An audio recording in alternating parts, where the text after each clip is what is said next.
हम पढ़ने जा रहे हैं बहुपद के शून्यकों के बारे में। और सबसे पहले मैं आपको बताना चाहूँगी कि किसी भी बहुपद के शून्यकों का मान किस तरह प्राप्त करते हैं और फिर उनको हम ग्राफ में किस प्रकार निरूपित करते हैं। जैसे हमने यहाँ पर एक बहुपद लिया p of x equal to x minus 1, ठीक है।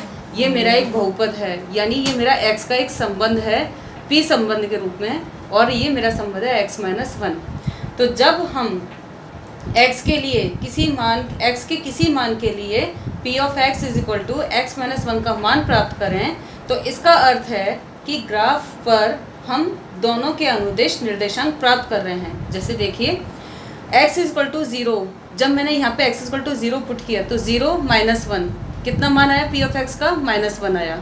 x is equal to 1 put किया तो 1 माइनस 1 कितना हो गया, p of x is equal to 0 हो गया, यहाँ पे 0 आ जाएगा। x इज इक्वल टू 2 के लिए जब मैंने यहाँ पे 2 पुट किया तो मेरे पास 2 माइनस 1 यानी p of x is equal to 1 आया। और x इज इक्वल टू 3 के लिए अगर मैं यहाँ 3 रखूँगी तो p of x is equal to 2, ये मेरे पास मान आ जाएगा, ठीक है। तो अब ये जो मुझे बिंदु प्राप्त हुए कि 0 के लिए मेरे पास p ऑफ x -1 आया, 1 के लिए 0 आया, 2 के लिए 1 आया, 3 के लिए 2 आया। तो ये वाले जो बिंदु हैं मैं यहाँ निरूपित कर रही हूँ कि x की 0 वैल्यू के लिए p ऑफ x -1, 1 के लिए 0, 2 के लिए 1 और 3 के लिए 2। अब ये जो बिंदु हैं ये मेरे ग्राफ के क्या बन जाएंगे, निर्देशांक बन जाएंगे, ठीक है। हमें पता है जो हमारा ग्राफ होता है वो 2 डायमेंशनल होता है, यानी x एक्सिस, x अक्ष और ये y अक्ष। x अक्ष पर मैं x के मान निरूपित करती हूँ, जैसे 0, 1, 2, 3, तो यहाँ पे 0, 1, 2, 3 ये x अक्ष पे आया। ये y अक्ष पे मैं क्या करूँगी, इस बहुपद का मान ले लूँगी p ऑफ x बराबर x minus 1। p of x का मान क्या था, -1, 0, 1, 2। तो देखिए मैंने यहाँ पे है ना p of x is equal to x minus 1 लिखा हुआ है y अक्ष पर, तो -1, 0, 1, 2 जो मान आए मैंने उसी को यहाँ स्केल पर निरूपित कर दिया, ठीक है। अब मैं पहला बिंदु निरूपित कर रही हूँ। जैसे x इज इक्वल टू 0 के लिए y का मान कितना था, -1, तो 0 के लिए y का मान -1 कहाँ पे आएगा, यहाँ पे, ठीक है। क्योंकि x का मान तो 0 ही रहा, तो 0 इधर तो बढ़ नहीं रहा, लेकिन -1 जो है वो तो इधर नीचे बढ़ेगा, तो पहला बिंदु यहाँ आया। फिर x बराबर 1 के लिए, x बराबर 1 कहाँ है, यहाँ पर, तो आप यहाँ पर आ गए, लेकिन y का मान तो 0 है, तो आपको ना ऊपर जाना है ना नीचे जाना है, तो वो बिंदु यहीं प्राप्त होगा। ये हो जाएगा b बिंदु, 1 और 0, ठीक है।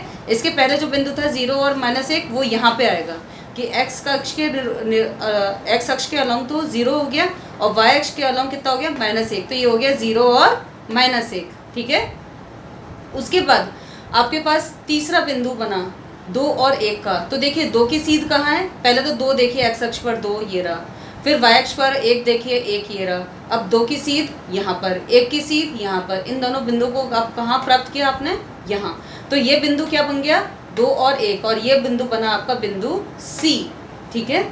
इसी प्रकार से ये बिंदु C निरूपित हो गया। अब ऐसे ही 3 और 2, तो देखिए x अक्ष पर 3 कहाँ है, यहाँ पे, और y अक्ष पर 2 कहाँ है, यहाँ पे, तो इसकी सीध ली, इसकी सीध ली, तो ये कितना बना, 3 और 2, और आपका ये बिंदु बना D, ठीक है। तो इस प्रकार अब मैं इन चारों बिंदुओं को मिला देती हूँ। तो मैंने इन चारों बिंदुओं को मिलाया, तो मिलाने से क्या हुआ कि ये जो रेखा मुझे प्राप्त हो रही है ना, जो आपको दिख रही है, ये किसकी रेखा है, ये हमने कहाँ से प्राप्त की, इस संबंध से।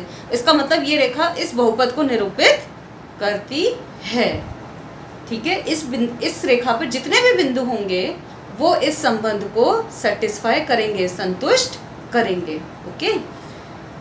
अब यहाँ पर ध्यान देने वाली बात क्या है कि अब यहाँ पर हमने x इज इक्वल टू 1 के लिए px इज इक्वल टू 0 प्राप्त किया था। देखिए ये वाला बिंदु जो था, x इज इक्वल टू 1 के लिए p of x is equal to 0 था, x इज इक्वल टू 1 के लिए p of x is equal to 0 था। तो यहाँ पे y अक्ष का मान 0 था, y एक्सिस पे p ऑफ x की जो वैल्यू थी बहुपद की वो 0 थी।